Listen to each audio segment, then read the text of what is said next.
ಇಲ್ಲೇ ಸಾಧಕರು ಅದನ್ನ ನೋಡ್ಲೇಬೇಕು. ಇವನ್ನ ಹೇಗೆ ವಿಂಗಡಿಸಿಕೊಂಡು ನೋಡ್ಬೇಕು ಅನ್ನೋದು ಸಾಧಕರಿಗೆ ಬಿಟ್ಟ ವಿಷಯ. ಈ ಆಭಾಸವು ಚೈತನ್ಯದ್ದಾಗಿರುವುದರಿಂದ ಚೈತನ್ಯವೇ ಪ್ರಧಾನವಾದದ್ದು, ಮಿಕ್ಕೆರಡು ಅದಕ್ಕೆ ಅಧೀನವಾಗಿರುತ್ತವೆ. ಆದ್ದರಿಂದ ಸೈನಿಕರು ಪಡೆದ ಹೇವೆ ಮುಂತಾದದ್ದು ಸುಮ್ಮನೆ ಕುಳಿತಿದ್ದ ರಾಜನಿಗೆ ಸೇರುವಂತೆ ಇಲ್ಲಿಯೂ ಪ್ರಧಾನವಾದ ಚೈತನ್ಯಕ್ಕೆ ಫಲವನ್ನು ಹೇಳುವುದು ತಪ್ಪಲ್ಲ. ರಾಷ್ಟ್ರಾಂತಿಕವಾಗಿ ತಿಳ್ಕೊಂಡ್ಬಂದರೆ ಇದು ಅಲ್ಲದೆ ಹೇತುವಿನಿಂದ ಫಲವಾಗುತ್ತದೆ ಎಂದು ಲೋಕದಲ್ಲಿ ಪ್ರಸಿದ್ಧವಾಗಿರುತ್ತವೆ. ಅಹಂಕಾರವು ಪ್ರತ್ಯಯವು ಅನುಭವ ಉಂಟಾಗುವುದಕ್ಕೆ ನಿಮಿತ್ತ ಮಾತ್ರ.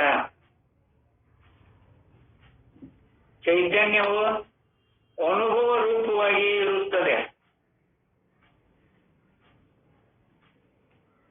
ಈ ಅಹಂಕಾರ ಅನ್ನೋದಾಗ್ಲಿ ಪ್ರತ್ಯಯ ಆಗಲಿ ಅನುಭವ ಉಂಟು ಮಾಡುವಂತ ನಿಮಿತ್ತವು ಸಾಧನೆಗಳು ಅವೇನದಲ್ಲ.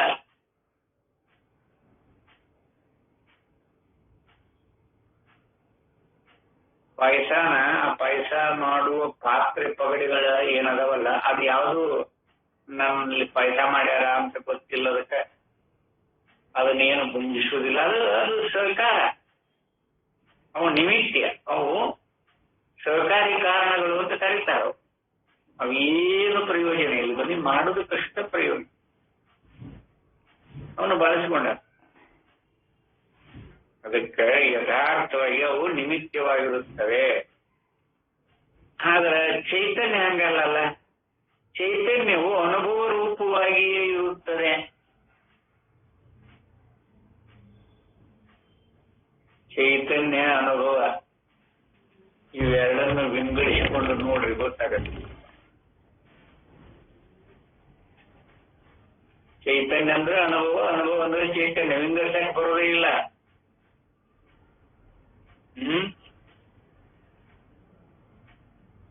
ಅದಕ್ಕೆ ಯಥಾರ್ಥವಾಗಿ ಇಲ್ಲೇ ಚೈತನ್ಯವು ಅನುಭವ ರೂಪವಾಗಿ ಇರುತ್ತದೆ. ಆದ್ದರಿಂದಲೂ ಚೈತನ್ಯಕ್ಕೆ ಫಲವನ್ನು ಹೇಳುವುದು ಯುಕ್ತವಾಗಿರುತ್ತದೆ. ಇಲ್ಲಿ ಫಲ ಯಾವಿದ್ರೂ ಚೈತನ್ಯಕ್ಕೆ ಹೇಳಿದ್ರೆ ಏನು ತಪ್ಪೇನಲ್ಲ. ಫಲರೂಪವಾದ ಅನುಭವ ಅನಿತ್ಯವಾಗಿರುವುದರಿಂದ ಚೈತನ್ಯ ಧರ್ಮವು ಹೇಗಾದೀತು ನೋಡ. ಮತ್ತೆ ವಿಕ್ಷೇಪ, ನೀವು ಚೈತನ್ಯಕ್ಕೆ ಹೇಳ್ತಿರಲ್ಲ, ಯಾವುದು ಫಲರೂಪವಾಗಿ ಬಂದಿರ್ತದನೋ ಆ ಅನುಭವ ಅನಿತ್ಯ. ಚೈತನ್ಯದೊಳಗ ಫಲ ನಿತ್ಯ ಅನಿತ್ಯಾದಿಗಳ ಸ್ವಭಾವ ಇರುವುದಿಲ್ಲ. ಅದನ್ನ ಈ ಕರ್ತೃ ಕಲ್ಪನಾ ಮಾಡ್ಕೊಂಡಿರ್ತಾನ.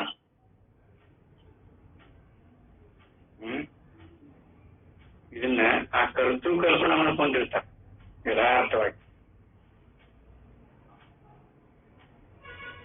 ಆದ್ದರಿಂದ ಚೈತನ್ಯಕ್ಕೆ ಫಲವನ್ನು ಹೇಳುವುದು ಯುಕ್ತವಾಗಿರುತ್ತದೆ. ಫಲರೂಪವಾದ ಅನುಭವವು ಅನಿತ್ಯವಾಗಿರುವುದರಿಂದ ಚೈತನ್ಯದ ಧರ್ಮವು ಹೇಗಾದೀತು ಎಂದು ಶಂಕಿಸಬಾರದು. ಏಕೆಂದರೆ ಫಲವು ನಿಜವಾಗಿ ಚೈತನ್ಯ ಸ್ವರೂಪವಾಗಿದ್ದರೂ ಉಪಾದಿಯಿಂದ ಹುಟ್ಟು ಹೊಂದುಗಳು ಉಳ್ಳತ್ತರಂತೆ ಕಾಣುವುದೆಂಬುದನ್ನು ಗದ್ಯ ಭಾಗದಲ್ಲಿ ತೋರಿಸಿಕೊಟ್ಟಿರುತ್ತಾರೆ.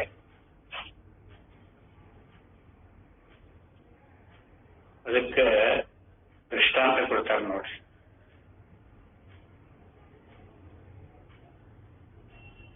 ಇದನ್ನ ಅನುಭವಾನುಸಾರಿಯಾಗಿ ಸಾಕಷ್ಟು ಹೇಳ್ಕೊಂಡು ಬಂದಾರ. ಯಥಾರ್ಥವಾಗಿ ನಾವು ನೋಡ್ಕೊಳಕ್ ಬಂತು ಅಂದ್ರೆ ನಿಲ್ಲಕ್ಕ ಯೋಗ್ಯತೆ ಬರುತ್ತೆ, ಇಲ್ಲ ಅಂತಲ್ಲ. ಇಲ್ಲೇ ದೃಷ್ಟಾಂತ ಯಾವ್ದು ಕೊಟ್ಟಾರಂದ್ರೆ ಆದರ್ಶಿಸ್ತು ಯಥಾವಾಸೋ ಮುಖಾಕಾರ ಸ ಏವ ಸಹ ಯಥೈವಂ ಪ್ರತ್ಯಯ ಆದರ್ಶೋ ಯದಾ ಆವಾಸ ತದಾ ಅಹಂ ಇತ್ಯೇವಂ ಪ್ರತಿಪತ್ತೇಶಾ ಶರಸ್ಮಿತಿ ಚ ನ ಅನ್ಯಥಾ ತತ್ವಮಿತ್ಯುಪದೇಶೋ ಅಪಿ ದ್ವಾರ ಆಭಾವ ಅನರ್ಥಕಃ ಅಶುದ್ಧಿ ಪರಿಣಾಮಸ್ಯ ಸರ್ವಂ ಪ್ರತ್ಯಯ ಸಂಶ್ರಯ.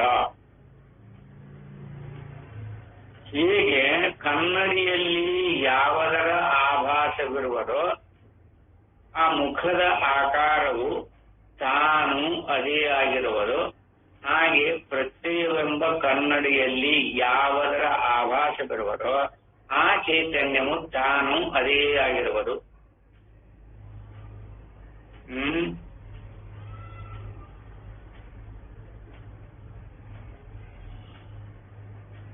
ಅದೇ ಆಗಿರುವುದು. ಆ ಪಕ್ಷದಲ್ಲಿಯೇ ನಾನು ಸತ್ತಾಗಿರುವನು ಎಂಬ ತಿಳಿವು ಆಗುತ್ತದೆ. ಇಲ್ಲದಿದ್ದರೆ ಆಗಲಾಗದು. ಇದು ಬಹಳ ಕಾಂಪ್ಲಿಕೇಟೆಡ್. ಇದು ಅವನ್ನ ಅನುಭವ ಮಂಡಲದ ನೋಡ್ಕೊಂಡ್ಬಿಟ್ರೆ ಸರಿನ ಅನಿಸ್ತದ. ಅನುಭವ ಕೈ ಬಿಟ್ರೆ ಅದೇನ್ರಿ ಆಭಾಸ ಹೆಂಗ್ ಚೈತನ್ಯ ಕಟ್ಟೋದು, ಅದಾಗುವುದೇ ಇಲ್ಲ ಅಂತ ನಿರ್ಣಯ. ಆಭಾಸ ವಿಂಗಡಿಸಿಕೊಂಡು ನೋಡಿದರು. ಇಲ್ಲಿ ಅವ್ರು ಏನ್ ಹೇಳ್ಬಿಟ್ರ, ಯಾವುದರ ನೋಡಿ, ಹೇಗೆ ಕನ್ನಡಿಯಲ್ಲಿ ಯಾವುದರ ಆಭಾಸವಿರುವುದೋ ಆ ಮುಖದ ಆಕಾರವು ತಾನು ಅದೇ ಆಗಿರುವುದೋ. ಆ ಮುಖದ ಆಭಾಸ ಕಾಣ್ತೈತಿಲ್ಲ, ಅದೇನು ಮುಖದಕ್ಕಿಂತ ಭಿನ್ನ ಏನ್ರಿ ಅದು? ನೋಡಿ ಹೇಗೆ ಹೇಳ್ತಾರ. ಆಭಾಸ ಹುಸಿ ತೋರಿಕೆ ಆಗಿದ್ರೂ ಕೂಡ ಅದು ಹುಸಿ ತೋರಿಕೆ, ಆದ್ರೆ ಆ ಮುಖದಕ್ಕಿಂತ ಭಿನ್ನ ಅಲ್ಲ.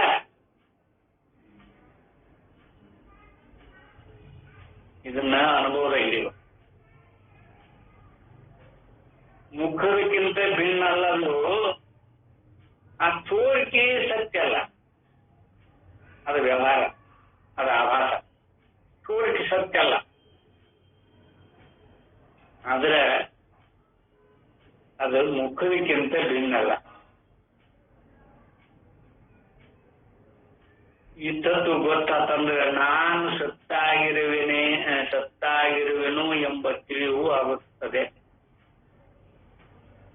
ನಾನು ಅದೇ ಆಗಿದ್ದೇನೆ ಅಥವಾ ನಾನು ಸತ್ತಾಗಿದ್ದೇನೆ, ನಾನು ಬ್ರಹ್ಮನಾಗಿದ್ದೇನೆ ಅಂತ ತಿಳಿಬೇಕಾದ್ರೆ ಈ ದೃಷ್ಟಾಂತವನ್ನು ಅನುಸರಿಸಿಕೊಂಡು ಅನುಭವ ರೂಪದಿಂದ, ವ್ಯವಹಾರಿಕ ರೂಪದಿಂದ ನೋಡಿದ್ರೆ ಭಿನ್ನ, ಅನುಭವ ರೂಪದಿಂದ ನೋಡಿದ್ರೆ ನೋಡಕ್ಕೆ ವ್ಯವಹಾರಿಕ ದೃಷ್ಟಿಯೊಳಗೆ ಅಲ್ರಿ ಆಭಾಸ ಪ್ರತಿಬಿಂಬ ಬರೀ ತೋರುತ್ತೆ, ಅದು ಇರುವುದಿಲ್ಲ. ವ್ಯವಹಾರ ಅನುಭವ ದೃಷ್ಟಿಯೊಳಗ ಆ ಬಿಂಬದಕ್ಕಿಂತ ಪ್ರತಿಬಿಂಬ ಭಿನ್ನವಾಗಿ ಇದ್ದ ಎಲ್ಲಿನೂ ಇಲ್ಲ. ಅದ ಮುಖದಕ್ಕಿಂತ ಭಿನ್ನಾಗಿ ಎಂದೂ ಇಲ್ಲ, ಮತ್ತು ಅದನ್ನ ಬಿಟ್ಟು ಸ್ವತಂತ್ರವಾಗಿ ಅದು ಎಲ್ಲಿನೂ ಇಲ್ಲ. ಎಲ್ಲಿನೂ ಇಲ್ಲ ಅಂದ್ರೆ ಕಾಲ ದೇಶವನ್ನು ಆಶ್ರಯಿಸಿಕೊಂಡು ಎಲ್ಲಿಯೂ ಇಲ್ಲ. ಅಂದ್ರೆ ಕನ್ನಡಿಯನ್ನು ಆಶ್ರಯಿಸಿಕೊಂಡು ತೋರಿಸಿ ಅಂತೇವಲ್ಲ, ಅಲ್ಲಿನೇ ಇಲ್ಲ. ದೇಶವನ್ನು ಆಶ್ರಯಿಸಿಕೊಂಡಿಲ್ಲ. ಇದು ಅನುಭವ. ಯಾರ್ಯಾರು ಹೇಗೆ ಹೇಳ್ಕೊತೀರಿ ಅದು ಅವರವರಿಗೆ, ಸಾಧಕರಿಗೆ ಎರಡನ್ನೂ ಹೇಳ್ಯಾರಿಲ್ಲ. ಹಿಂದೆ ಹೇಳ್ಕೊತ ಬಂದಾರ, ಆಭಾಸ ಅಂದ್ರೆ ಬರೀ ಹುಸಿ ತೋರಿಕೆ ಇರುವುದಲ್ಲ ಅಂತ ಹೇಳ್ಕೊತ ಬಂದಾರ. ಇಲ್ಲಿ ಹೇಳ್ತಾರ, ಆ ಆಭಾಸ ಬಿಂಬವನ್ನು ಬಿಟ್ಟು ಭಿನ್ನ ಅಲ್ಲ ಅಂತ ಹೇಳ್ತಾರ. ಲಕ್ಷದಲ್ಲಿ ಆತ್ಮ ಚೈತನ್ಯ ಆಭಾಸ ರೂಪದೊಳಗ ಅಹಮ್ಮು ಅಂತ ತೋರಿಕೊಂಡ್ರು ಆ ಅಹಮ್ಮು ಆತ್ಮ ಚೈತನ್ಯದಕ್ಕಿಂತ ಭಿನ್ನಲ್ಲ. ಹಗ್ಗ ಹಾವಾಗಿ ತೋರಿದ್ರು ಆ ಹಾವು ಹಗ್ಗದಕ್ಕಿಂತ ಭಿನ್ನ ಅಲ್ಲ. ಇದು ಅನುಭವದೊಳಗೆ ಆ ಹಾವನ್ನ ಪರ್ಯವಸಾನ ಮಾಡಿಕೊಳ್ಳೋದಾಗ್ಲಿ, ಅಹಮ್ಮನ್ನ ಆತ್ಮ ಚೈತನ್ಯದೊಳಗೆ ಪರ್ಯವಸಾನ ಮಾಡಿಕೊಳ್ಳೋದಾಗ್ಲಿ ಅನುಭವ ರೂಪದಿಂದ ತೋರುದು ಬಿಟ್ಟಿಲ್ಲ. ಏನದು ಕನ್ನಡಿ ಎಂಬ ಉಪಾರಿಯಿಂದೊಡಗೂಡಿ ಇಲ್ಲೇ ತಪ್ಪು ತಿಳುವಳಿಕೆ ಎಂಬ ಕನ್ನಡಿಯಲ್ಲಿ ಅದ ಆತ್ಮ ಚೈತನ್ಯವನ್ನ ಅಹಮ್ಮು ಅಂತ ತಿಳ್ಕೊಂಡೇವಿ. ತಪ್ಪು ತಿಳಿವೆಂಬ ಕನ್ನಡಿ. ಮುಖದ ಪ್ರತಿಬಿಂಬ ನೋಡಕ್ ಕನ್ನಡಿ ವಹಿಸ್ಕೊತೀವಲ್ಲ, ಇಲ್ಲಿ ತಪ್ಪು ತಿಳಿವೆಂಬ ಕನ್ನಡಿ. ಅಹಮ್ಮು ಅಂತ ಆಭಾಸ ರೂಪದೊಳಗೆ ಆ ಚೈತನ್ಯವನ್ನ ಆಭಾಸ ರೂಪದೊಳಗೆ ತಿಳಿಲಿಕ್ಕೆ ಉಪಾಧಿ ಯಾವ್ದಿಲ್ಲ, ತಪ್ಪು ತಿಳುವಳಿಕೆ.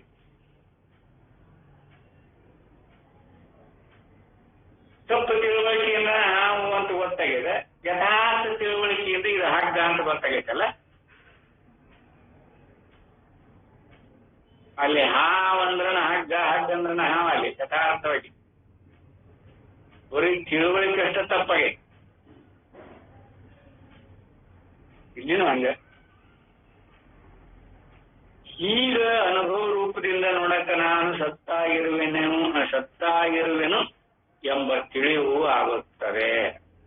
ಇಲ್ಲದಿದ್ದರೆ ಆಗಲಾರದು.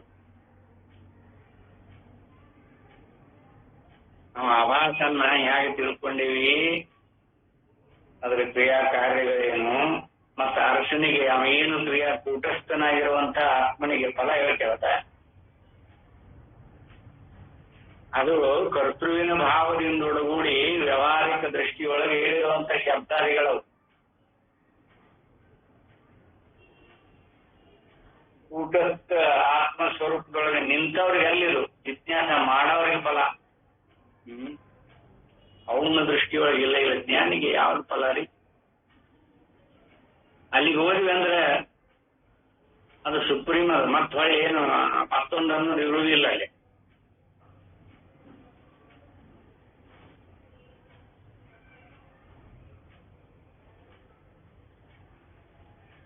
ಅದು ಇಲ್ಲದೆ ಇರುವಾಗ ಈ ಪ್ರಮಾತೃವಿನ ಕಲ್ಪನೆಯಿಂದೊಡಗೂಡಿ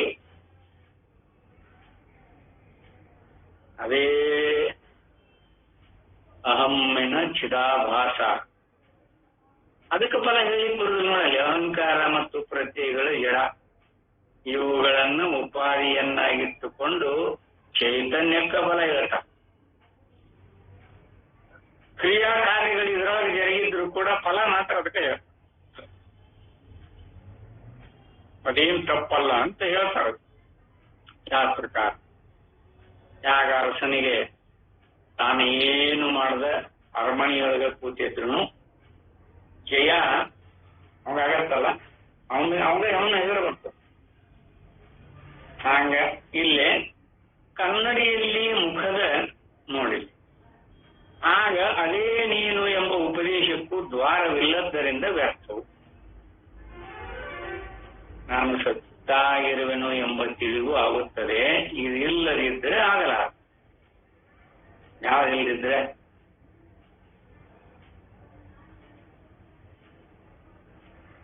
ಅಹಂಕಾರನು ಪ್ರತ್ಯಯ ರೂಪದೊಳಗಿರುವಂತ ವಿಷಯಾದಿಗಳು ಪ್ರತ್ಯಯ. ಇವುಗಳಲ್ಲಿರುವ ಆಭಾಸ ಅದು ಪ್ರತ್ಯಯ ಅಂತ ಕರೆಸ್ಕೋಬೇಕಾದ್ರೆ, ಅದು ಅಹಂಕಾರ ಅಂತ ಕರೆಸ್ಕೋಬೇಕಾದ್ರೆ ಅದರೊಳಗಿರುವ ಆಭಾಸ ಚೈತನ್ಯದಿಂದ ಒಳಗೂಡಿನ ಕರ್ಕೊಂಡಾರ ವಿನ ನೋಡಿ ಲಕ್ಷ ಇರಲಿಲ್ಲ.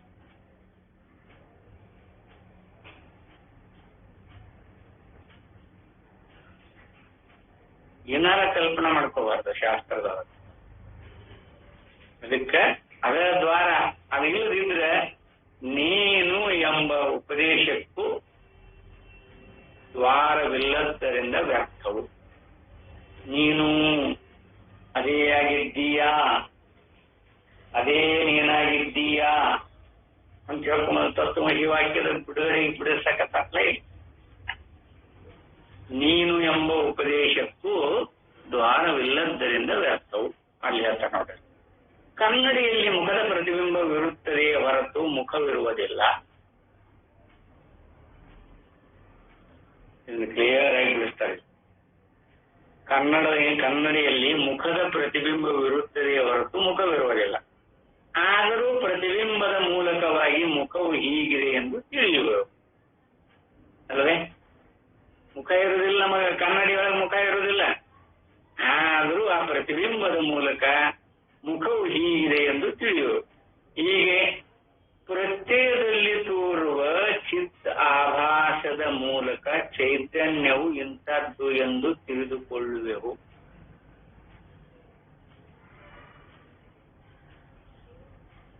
ಆದ್ದರಿಂದ ತತ್ವಮಸಿ ಎಂಬ ವಾಕ್ಯದಿಂದ ನಾನು ಚಿದಾತ್ಮನು ಎಂಬ ಅರಿವು ಆಗುವುದು. ನೋಡ್ರಿ, ಯಾಗದ ಅನುಭವಕ್ಕೆ ಅನುಸರಿಸ್ಕೊಂಡು ನೋಡ್ರಿ, ಇದು ಸರಿ ಅದನೋ ಇಲ್ಲೋ ಅಂತ ನೀವು ನೋಡ್ಕೋಬೇಕು. ಇದ್ರಾಗ ಏನಾದ್ರ ಸಂದೇಹ, ಆಸ್ಪದಗಳು, ಸಂಶಯ ಏನಾದ್ರೂ ಇದ್ರೆ ನೋಟ್ ಮಾಡಿ ಇಟ್ಕೊಳ್ರಿ, ಮತ್ತೆ ಜಿಜ್ಞಾಸೆ ಮಾಡ್ಲಿಕ್ಕೆ ಬರ್ತದೆ. ಅನುಭವಿಗಳ ರಗಡ ಮಂದಿ ಇದ್ದಾರೆ, ಹೇಳ್ತಾರೆ. ಯಾರಿಗಾದ್ರೂ ಡೌಟ್ ಬಂದ್ರೆ ಇಲ್ಲಂಗಾರೆ ಏನ್ ಹೇಳ್ತಾರೆ ನೋಡ್ರಿ, ಇದು ಬಹಳ ಮಹತ್ವಪೂರ್ಣವಾಗಿರುವಂತ. ಕನ್ನಡಿಯಲ್ಲಿ ಮುಖದ ಪ್ರತಿಬಿಂಬವಿರುತ್ತದೆಯೇ ಹೊರತು ಮುಖವಿರುವುದಿಲ್ಲ. ಆದರೂ ಪ್ರತಿಬಿಂಬದ ಮೂಲಕವಾಗಿ ಅಂದ್ರೆ ಆಭಾಸದ ಮೂಲಕವಾಗಿ ಮುಖವು ಹೀಗಿದೆ ಎಂದು ತಿಳಿಯುವೆವು. ಆಭಾಸದ ಮೂಲಕ ಯಾವುದಾದ ಆಭಾಸ? ಅಹಂ. ತಪ್ಪು ತಿಳಿವೆಂಬ ಕನ್ನಡಿಯೊಳಗೆ ಚೈತನ್ಯದ ಸ್ವರೂಪವನ್ನ ತಪ್ಪಾಗಿ ತಿಳಿದು ಆಭಾಸ ರೂಪದೊಳಗೆ ಅಹಮ್ಮು ಅಂತ ಕಲ್ಪನೆ ಮಾಡ್ಕೊಂಡೇವಲ್ಲ, ಆ ಅಹಮ್ಮಿನ ಮೂಲಕನ ಅದಕ್ಕೆ ಅಹಂ ಪ್ರತ್ಯಯ ಗೋಚರ ಅಂತ ಹಿಂದೂ ಹೇಳ್ಕೊಂಬಂದರ ಲಕ್ಷಣ ನೆನಪಿರ್ಬೇಕಾಗ್ತೈತಿ. ಆತ್ಮನು ಅಹಂ ಪ್ರತ್ಯಯ ಗೋಚರನು ಅಂತ ಹೇಳ್ಕೊಂಬಂದಾರ ನೋಡ್ರಿ. ಉತಸ್ಥ ಪ್ರಕರಣ ಪ್ರಕರಣದಾಗ ಹೇಳ್ಕೊಂಬಂದ. ಏನು ಸಮ್ಯಮತಿ ಪ್ರಕರಣದಾಗ ಇರ್ಬೇಕ.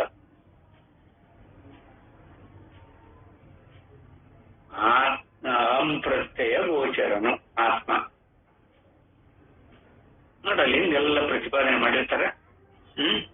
ಹೀಗೆಯೇ ಪ್ರತ್ಯಯದಲ್ಲಿ ತೋರುವ ಚಿದಾ ಆಭಾಸದ ಮೂಲಕ ಚೈತನ್ಯವು ಇಂಥದ್ದು ಎಂದು ತಿಳಿದುಕೊಳ್ಳುವೆವು.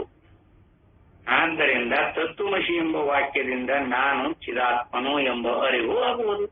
ಆ ಅರಿವು ಆಭಾಸದಿಂದ ಕೂಡಿದ ಅಹಂಕಾರವು ಚೈತನ್ಯವು ಎಂಬ ರೂಪದ್ದಲ್ಲವೆಂಬುದು ಸ್ಪಷ್ಟವಾಗಿದೆ.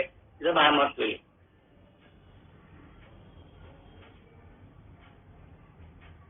ನೀನು ಅಂದ್ರೆ ಲಕ್ಷಾರ್ಥದೊಳಗೆ ನಾನು ಅಂತ ಆಗುತ್ತೆ. ನೀನು ನಾನಿನೊಳಗೆ ಪರ್ಯವಸಾನ ಹೊಂದಿರುತ್ತೆ. ನಾನೆಂಬುದು ಏನು ಅಂತಂದ್ರೆ ಅದು ಬ್ರಹ್ಮಸ್ವರೂಪನ. ಅದ್ರಾಗ ಯಾವ ಸಮಸ್ಯೆಯೂ ಇಲ್ಲ, ಸ್ಪಷ್ಟವಾಗಿ ಹೇಳ್ಕೊಂಡು ಬಂದಾಗ. ಇಲ್ಲಿ ನಾನು ಚಿದಾತ್ಮನು ಎಂಬ ಅರಿವು ಆಗುವುದು. ಆ ಅರಿವು ಆಭಾಸದಿಂದ ಕೂಡಿದ ಅಹಂಕಾರವು ಚೈತನ್ಯವು ಎಂಬ ರೂಪದ್ದಲ್ಲವೆಂಬುದು ಸ್ಪಷ್ಟವಾಗಿದೆ. ಏನ್ ಅರ್ಥ ಆಗ್ತದೆ ಇಲ್ಲಿ? ಅನುಭವ ನೋಡ್ಕೊಳ್ಳಿ. ಚಿದಾಭಾಸದ ಮೂಲಕ ಚೈತನ್ಯವು ಇಂಥದ್ದು ಎಂದು ತಿಳಿದುಕೊಳ್ಳುವೆವು ಅಂತ ಮೇಲ್ಗಡೆ ಹೇಳ್ಯಾರ. ಮೇಲ ಅದಕ್ಕಿಂತ ಮೇಲೆ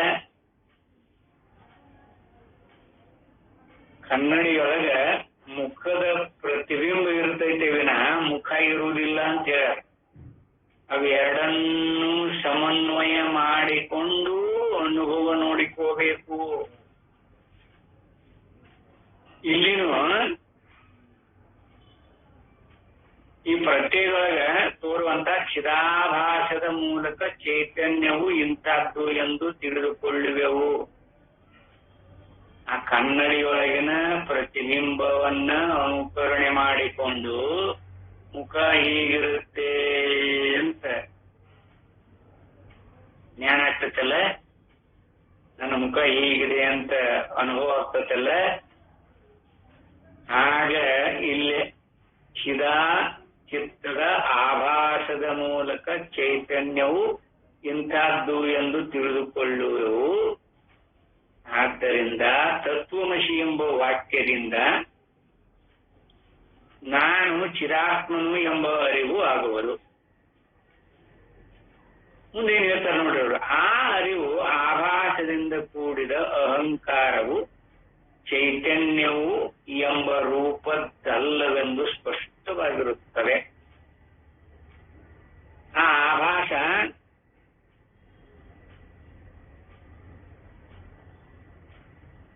ಅಥವಾ ಅಹಂಕಾರ ಅಂತ ಕರೀತಾರೆ ನೋಡು. ಆ ಅಹಂಕಾರ ಚಿದಾತ್ಮನು ಎಂಬ ಅರಿವು ಆಗುವುದು, ಚೈತನ್ಯವು ಎಂಬ ರೂಪದ್ದಲ್ಲವೆಂಬುದು ಸ್ಪಷ್ಟವಾಗಿದೆ. ಇದನ್ನು ಬಿಡಿಸಿಕೊಂಡ ನೋಡಬೇಕು. ಆಭಾಸದಿಂದ ಕೂಡಿದ ಅಹಂಕಾರವು ಚೈತನ್ಯವು ಎಂಬ ರೂಪದ್ದಲ್ಲವೆಂದು ಸ್ಪಷ್ಟವಾಗಿದೆ. ಏನ್ ಮಾಡಿದ್ರಿಲ್ಲೇ? ಆಭಾಸ ಚೈತನ್ಯದ ಸ್ವರೂಪ ಅಲ್ಲ ಅಂತ ನೋಡಿದರು. ಪ್ರತಿಬಿಂಬ ಬರೀ ಹುಸಿ ತೋರಿಕೆ ಅಂತ ಹೇಳಿದರು.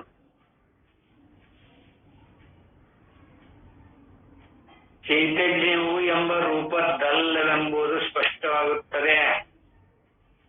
ಯಾರಿಗೂ? ಕನ್ನಡಿಯೊಳಗಿನ ಪ್ರತಿಬಿಂಬವನ್ನ ಅನುಕರಣೆ ಮಾಡಿಕೊಂಡು ನನ್ನ ಮುಖ ಹೀಗೈತಿ ಅಂತ ವ್ಯವಹಾರ ಮಾಡ್ಕೊಂಡಂತೇಳಿ ವ್ಯವಹಾರ ಮಾಡ್ಕೊಂಡಿರಿ. ಆದ್ರೆ ಆ ಪ್ರತಿಬಿಂಬ ಎಂದು ಮುಖ ಆಗ್ಲಿಕ್ಕಲ್ಲ. ಅದೇನಾದ್ರು ಮುಖ ಏನ್ರಿ? ಆ ಪ್ರತಿಬಿಂಬ ಏನಾದ್ರು ನಮ್ಮ ಮುಖ ಏನದು? ನಮ್ಮ ಮುಖದ ಧರ್ಮನ ಹೌದೇನದು? ಆ ಕನ್ನಡಿ ಧರ್ಮನೂ ಅಲ್ಲ, ಮುಖದ ಧರ್ಮನೂ ಅಲ್ಲ.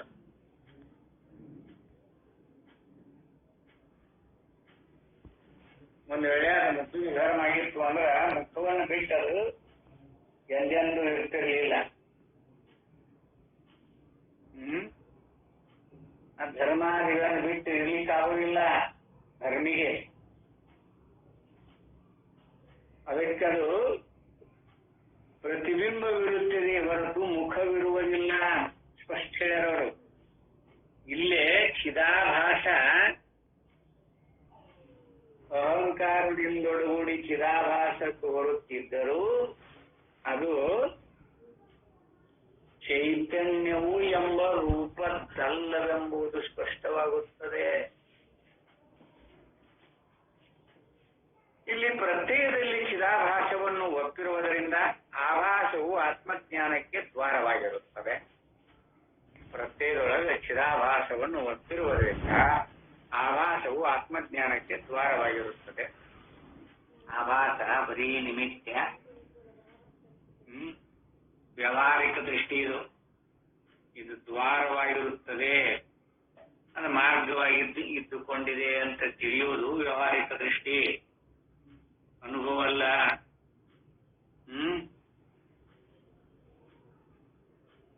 ಹಾಗಿಲ್ಲದಿದ್ದರೆ ವಾಕ್ಯವು ನೀನು ಬ್ರಹ್ಮವು ಎಂದು ಹೇಳಿದರೆ ಅಹಂ ಶಬ್ದಕ್ಕೆ ಅಹಂಕಾರವೇ ಅಲ್ಲೇ.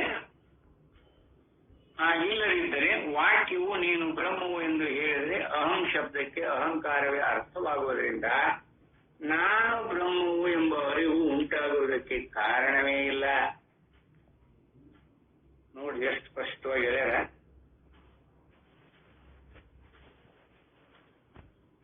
ಇದನ್ನ ಹಾಗನ ಯಥಾರ್ಥ ರೂಪದೊಳಗನ ನೋಡ್ಕೋಬೇಕಾಗ ತತ್ವಮಸಿ ಎಂಬ ವೇದಾಂತೋಪದೇಶವು ವ್ಯರ್ಥವಾಗುತ್ತದೆ. ಈ ಕಾರಣದಿಂದಲೂ ಚೈತನ್ಯವನ್ನೇ ವಾಕ್ಯಕ್ಕೆ ಶ್ರೋತೃವೆಂದು ಕಲ್ಪಿಸಬೇಕೆಂದಾದೀತು.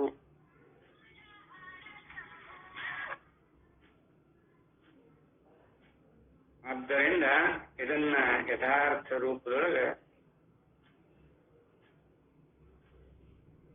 ನಾವು ಅನುಭವಾನುಸಾರಿಯಾಗಿ ಅಲ್ಲೇ ನೋಡೋಣ. ಇನ್ನು ಇದು ಇವತ್ತ ಒಂದು ಸ್ವಲ್ಪ ಗಡಬಡಿದ್ದರಿಂದ ಇದನ್ನ ಯಥಾರ್ಥವಾಗಿ ಇದಾಗಿಲ್ಲ. ನಾಳಿನ ದಿವಸ ಇದನ್ನ ಮತ್ತೆ ವಿವೇಕ ಮಾಡೋಣ ಅಂತೇಳಿ. ಯಾಕಂದ್ರೆ 104, 105 ಬಹಳ ಮಾರ್ಮಿಕವಾಗಿರುವಂತ ವಿಷಯ. ಇದನ್ನ ಯಥಾರ್ಥ ಇನ್ನೊಮ್ಮೆ ನಾಳಿನ ದಿವಸ ಇದನ್ನ ಮತ್ತೆ ವಿವೇಕ ಮಾಡೋಣ ಅಂತೇಳಿ. ಯಾಕಂದ್ರೆ ನಮಗೂ ಒಂದು ಸ್ವಲ್ಪ ಇವತ್ತು ಯಾಕೋ ಗಡಬಡದ ಬೇರೆ ಒಂದು ಕೆಲಸ ಉಂಟು. ಆದ್ದರಿಂದ ನಾಳಿನ ನಿಮಿಷ ಇದನ್ನು ವಿಚಾರ ಮಾಡೋಣ ಅಂತೇಳಿ ಇವತ್ತಿನ ಉಪನ್ಯಾಸಕ್ಕೆ ವಿದಾಯ ಹೇಳ್ತೇನೆ. ಹರಿ ಓಂ ತತ್ಸತ್.